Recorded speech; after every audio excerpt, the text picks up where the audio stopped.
Hello Internet! As alluded to in my last video where I showed you how I make counters for print and play games, I was going to try out Wreck of the B.S.M. Pandora. This is the game that came before the Voyage of the Pandora, and it's all about a spaceship full of collected alien life samples going absolutely haywire. So the little blurb is, B.S.M. Pandora calling. Rescue alert. Position approximated 33931-7987714. Auto status red. Out of FTL. Out of stasis. Power down. Nav down. Enviro down. Con down. Computer down. Ship approach and cold shutdown. So I've read through the rules, looks like it could be a fun little game. I'm going to play a couple of rounds now and I'll show you how it plays out.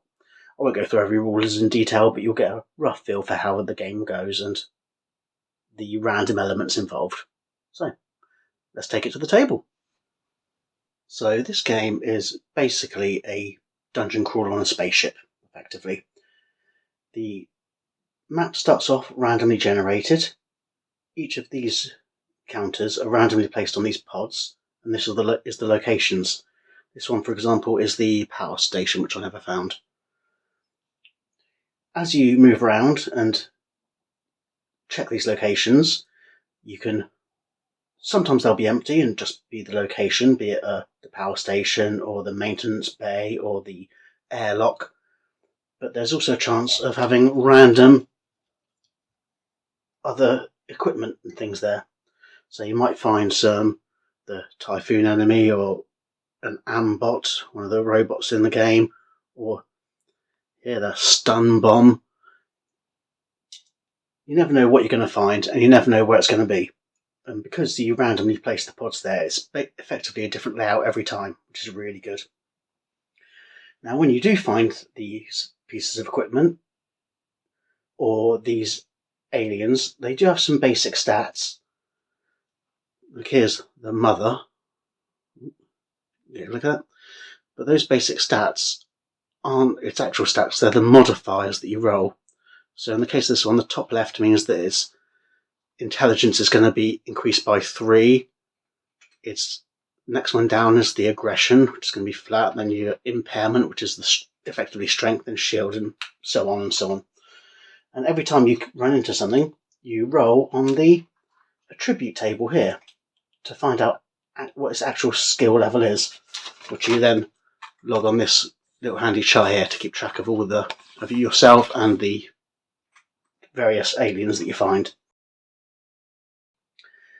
Now also, you've got the red, yellow, green, so when you find equipment, it can be either in a good order, green working state, it could be the yellow iffy state, so it may malfunction, turn to red, which is fully broken. Now red things can be repaired, depending on your repair skill or whether you've picked up repairing items, and this is tracked up here. So these are duplicates of all the main counters for equipment, and you can just have a counter here to show what states it's in. Here the turbo laser's green, and here the specimen bot's yellow. The crew states display here is where you show your health level or your stamina,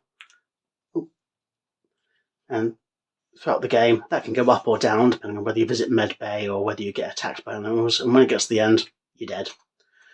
Likewise, you've got the ship status display, which shows all the various different functions of the ship. Now, I only found the navigation in this game, but that was in the green, so that was in a good state that we could, if we'd found all 5 of the key systems, which is navigation, power, so on, and life support, if you could get all of them up to a green level, you have a chance to restart the ship and get back into control. When you do bump into enemies as well, if they're in your square or you move away from them or you look into the place where they are, there's a chance they can react to you, which is based on this table. And the actual reaction they take is you roll against a mix of their intelligence and their aggression, and they can either run away or move towards you or try and kill you or try and charge attack you, which is extra strong. Here's your basic combat table.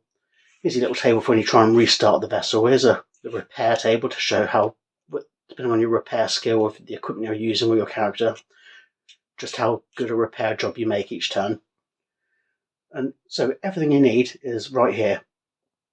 And as you move around the vessel, run into enemies, picking up more equipment, you're just trying to track down every single ship system, repair it into the green, and then restart the ship before it goes into the cold shutdown, which is this bar here, where it can slowly shut down, and when the ship shuts down, everything's dead. So this game I got quite lucky. I started down here, I moved through here, encountering very few enemies. Early on I found the turbo laser, which is a really good weapon, which can also create hull breaches, so you can go EVA if you've got the right armour. And I also found a medkit, like a travelling medkit. So I was moving around with this giant armour rig on, this turbo laser, this medkit. I thought I was invincible. Came up here, I ended up surrounded by aliens, some of which I destroyed are here. So I did some damage on my way down. And I got to here, there, just found the navigation, got here, found loads of bots, including a specimen bot, which is good at stunning enemies.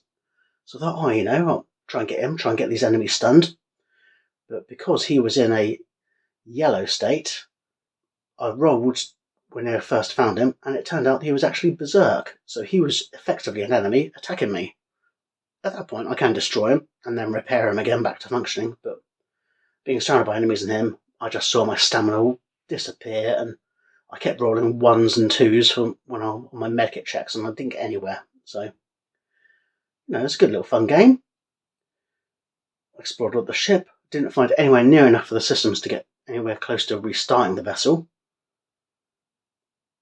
But that's the way the game goes sometimes. And overall, I had quite a lot of fun. Let's go to some final thoughts.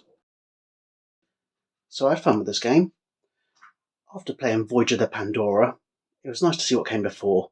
And where Voyage of the Pandora is about exploring the universe and collecting all these alien specimens and bring them back, this is about what happens after that when there's disaster on the way home. So it's nice to play a bit more in the story. And, I like the way that the map gets randomly generated with the different pods each time. The aliens themselves, they get randomly generated with different attributes. So even though you have a rough idea of how aggressive they're going to be, it can be different, and it can completely change how they act on the reaction table. And with everything being scattered and the actual status of the ship when you finally find these things, every game is a slightly different experience. That said, even though it's a slightly different experience, the experience is still just trying to fix a breaking ship. Voyage of the Pandora felt so much more of an adventure, exploring different planets, flipping through the paragraph book to find out what's going on, filming these things. I mean, you can playing this, you can feel that they're connected games, but Voyage of the Pandora, for my money, is so much better than this. That said, this is worth a play, but if you've only got limited printing resources and limited time, out of the two of them, I would definitely go for Voyage of the Pandora. There's a very good reason that that's getting an extended remake and this one isn't. But if I've got an hour or two to kill, I'm probably going to pick this up again. I do find the boards could get a little bit cluttered, so maybe I'll get out some image editing and try and break it out into a few different sheets for different displays. But that depends on whether or not I've got the time, and these days I frankly don't. But yeah, this game's alright, worth playing. Not as good as Voyage of the Pandora, but if you want to play everything, I'd still give it a thumbs up. Happy gaming!